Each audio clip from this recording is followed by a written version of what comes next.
A very good morning to one and all. Today I am here to perform postnatal examination. Before starting, I'll inform about what exactly postnatal means. Postnatal examination is important for the mother after childbirth, during which especially the tissues revert back to the normal pre-pregnant state, both physiologically and anatomically. So to check whether they are reverting properly, we do the postnatal examination for the mother and also for the baby to check the normal adaptation for the baby to the new environment.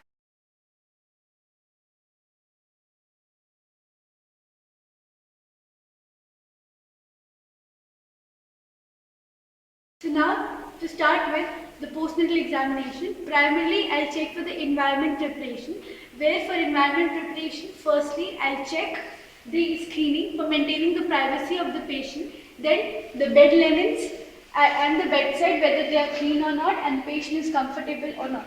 Then thirdly, we'll go for the article preparation. So in postnatal examination, I'm having 3 trays. First, the postnatal tray, in which I'm having a pair of sterile gloves, a drape sheet, a torch and a measuring tape. Then in the vital signs tray, I'm having sphygmomanometer, stethoscope and a thermometer. Then lastly, I'm having a perineal examination tray, for which I'm having a kidney tray, gauge, bowl and mosquito artery.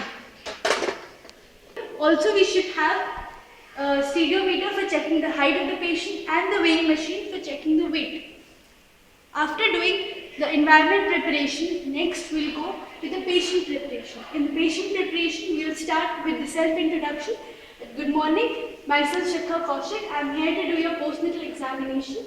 In postnatal examination, I'll be checking for your well-being and also for the well-being of your baby, in which I'll do head-to-toe examination of yours.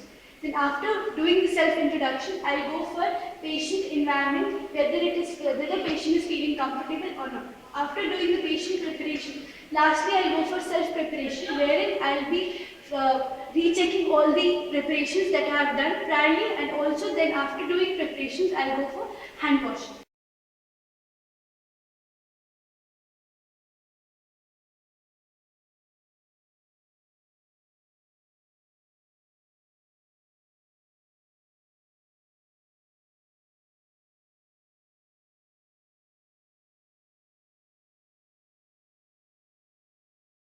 Now to start with my postnatal examination procedure, primarily I will introduce myself and also ask for the history taking. Firstly, start with the history taking. Good morning. What's your name? What is the date of delivery of yours? Okay, then any history of postpartum hemorrhage or any associated complication with the present pregnancy or any previous childbirth. Okay, so my patient is a postnatal day 1 patient, day 1 lady with normal vaginal delivery. After taking the history, I'll go for physical examination. Now to start with my physical examination, primarily I'll go for general examination, wherein I'll check for hydration, whether the patient is hydrated or dehydrated, active or fatigued, malnourished, conscious, anxious, worried or depressed. All these will come under the general conditions. After doing the general condition examination, we'll go for head-to-toe examination. Now in head-to-toe examination, primarily I'll start with the face, wherein face I'll be checking the facial puffiness, if present or not. Then for eyes, pallor or any significance of jaundice, then conjunctivitis present or not. After doing the eye examination, I'll go for mouth, wherein in mouth I'll check for stomatitis, glossitis or a presence of any ulcer, and also significant changes related to anemia or jaundice. Then after doing the facial examinations, also I'll go for nose, patency and pain or any secretions, and also for the ear, whether any secretions or pain is reported by the patient or not. After doing the facial examination, I'll go for neck examination, wherein I will be checking for thyroid gland size and placement, and also will check for jugular vein distension. After doing the neck examination, we'll be moving on to the breast examination, wherein we'll be exposing the breasts and ask the patient to feel comfortable. Then firstly, we'll do the inspection. For inspection, we'll check for cracked nipples, sore nipples, mastitis or any signs of infections. The next inspection, we'll go for palpations, wherein while doing the palpation, we'll check for any presence of lumps or pain reported by the patient. Then after palpations, we'll check the presence of cholesterol, since she's postnatal day 1 we'll check the presence of colostrum and milk secretions, and also for the axillary node enlargement if any. After doing the breast examination, we'll be moving next to the abdominal examination. Before moving to the abdominal examination, we'll be covering the breast with the drape sheet that we have in our postnatal tray. After covering, slightly we'll be exposing the abdominal region. Now after breast examination, we'll be doing the abdominal examination. Abdominal examination, first inspection, wherein we'll be checking the general contour of the abdomen, the umbilicus, whether inverted or round. Also the presence of scar if cesarean section. Then after the inspection, we'll go for auscultations. In auscultation, we'll check the bowel sounds if present.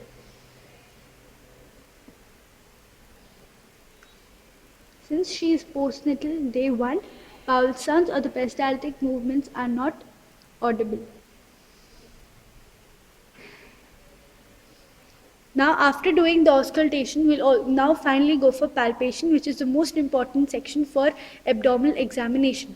For palpation, we'll be checking first, we'll be collecting the fundal height. That is, we'll be putting a right hand on the symphysis pubis and the left ulnar border of the left hand at the umbilicus, and we'll collect the uterus.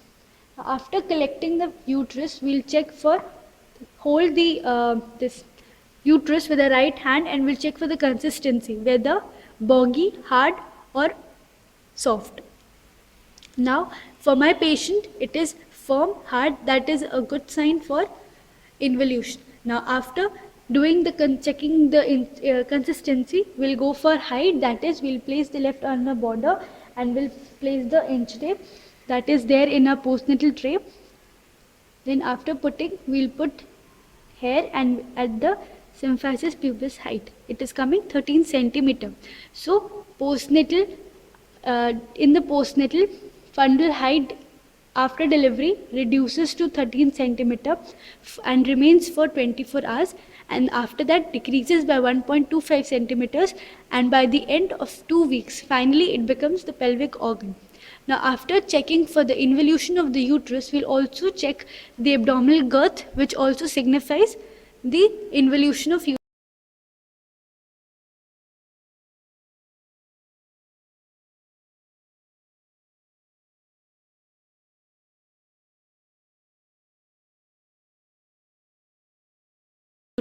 After doing the abdominal examination, next we'll go for the perineal examination. For perineal examination, since my patient is day 1 postnatal with the episiotomy suture, so I'll check primarily first for the lochia. Since she's day 1, in lochia we'll have lochia rubra, wherein we'll check for the amount, whether it is normal or not, and any signs of postpartum is evident or not. Then after doing the local examination, we'll go for the episiotomy examination, wherein for episiotomy examination, we'll do for the Redda scale, wherein we'll check for redness, edema, ecchymosis, then also the discharge present or not, and approximation of the scar. After doing the episiotomy and the local examination, we'll also check the hygiene, whether maintained or not. After completing the perineal examination, we'll do the extremity examination, for which we'll ask the patient to be again calm in the spine position. Now for this, for extremity examination, primarily we'll check for the Homan sign, for which we'll flex the foot of the patient and we'll ask the patient to push. Then if while doing this, she complains of pain in the calf muscle, that is Homan sign positive. Then after checking for the Homan sign, we'll also check for the presence of any edema, evident or not, in both the legs.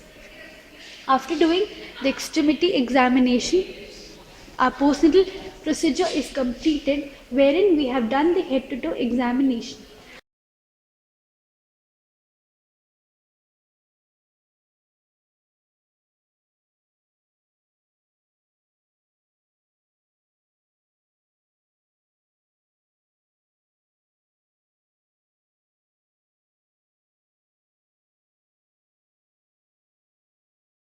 We'll have the postnatal advice.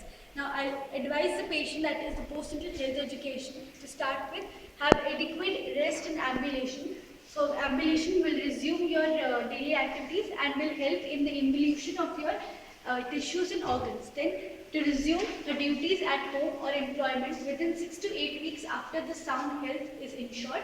Then to have the postnatal exercises. Then nextly to have knowledge about the menstrual irregularities that may be present after birth, after variable period which are normal, and if any gynecological problem or episiotomy related suture problem is associated, then she should report to the hospital. Diet that is high protein, high iron and high fiber diet.